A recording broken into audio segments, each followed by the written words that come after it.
Hi అండి, అందరూ ఎలా ఉన్నారండి? వెల్కమ్ టు అవర్ ఛానల్ భీమవరంలో మా ముచ్చట్లు.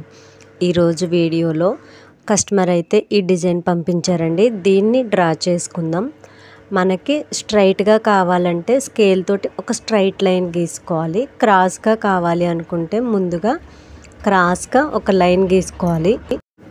ఎప్పుడైనా సరే మనం డిజైన్ వేసేటప్పుడు ఫస్ట్ పెన్సిల్తో డ్రా చేసుకోవాలండి. పెన్సిల్తో డ్రా చేసుకోవడం వల్ల మనకి ఎక్కడైనా మిస్టేక్ వచ్చినా, పెద్దగా వచ్చినట్టు అలా అనిపించినా మనం ఎరేజ్ చేసుకుని మళ్ళీ మనకి ఈవెన్గా ఏ సైజులో కావాలో ఆ సైజులో డ్రా చేసుకోవడానికి అవకాశం ఉంటుందండి.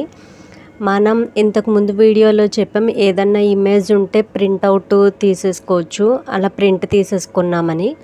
చిన్న డిజైన్ అయితే ప్రింట్ తీసేసుకోవచ్చండి. ఇది కొంచెం పెద్ద డిజైన్ కాబట్టి ఇలా అయితే డ్రా చేస్తున్నాము.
మొత్తం డిజైన్ అంతా డ్రా చేసుకున్న తర్వాత మనం ఫైనల్గా ఒకసారి చూసుకుని అంత పర్ఫెక్ట్గా ఉంది అని అనుకుంటే సిడి మార్కర్ ఉంటుంది కదండి, మార్కర్ పెన్తో కానీ స్కెచ్ పెన్తో కానీ మళ్ళీ మొత్తం డిజైన్ అంతా మనం అలా అవుట్లైన్ డార్క్గా వేసుకోవాలండి.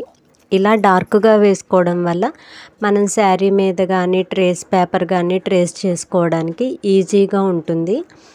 మనం పూర్తిగా డిజైన్ కంప్లీట్ అయింది, ఫైనల్ లుక్ మనకు పర్ఫెక్ట్గా వచ్చింది అన్న తర్వాత ఇలా మొత్తం అంతా మార్కర్ పెన్ తోటి డ్రా చేసుకోవాలి. ఈ డ్రా చేసుకున్న తర్వాత మనకి పెన్సిల్తో గీసుకున్న గీతలు, మనం స్కేల్తో స్ట్రైట్ లైన్ గీసాము అవన్నీ ఉంటాయి కదండి. ఇదంతా కంప్లీట్ అయిన తర్వాత అదంతా కూడా ఎరేజర్ తోటి ఎరేజ్ చేసేసుకోవాలి. అప్పుడు మనకి డిజైన్ చాలా నీట్గా ఏమీ కన్ఫ్యూజ్ లేకుండా అయితే ఉంటుందండి.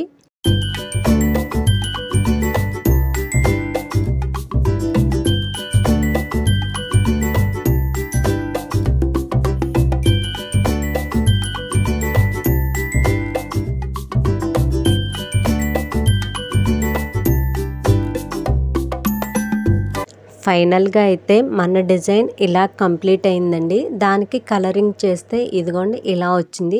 ఇది ఎలా వేసాము ఏంటి అనేది అంతా ప్రాసెస్ అంతా నెక్స్ట్ వీడియోలో షేర్ చేసుకుంటాము. ఓకే అండి, bye, take care. Please subscribe our channel భీమవరంలో మా ముచ్చట్లు.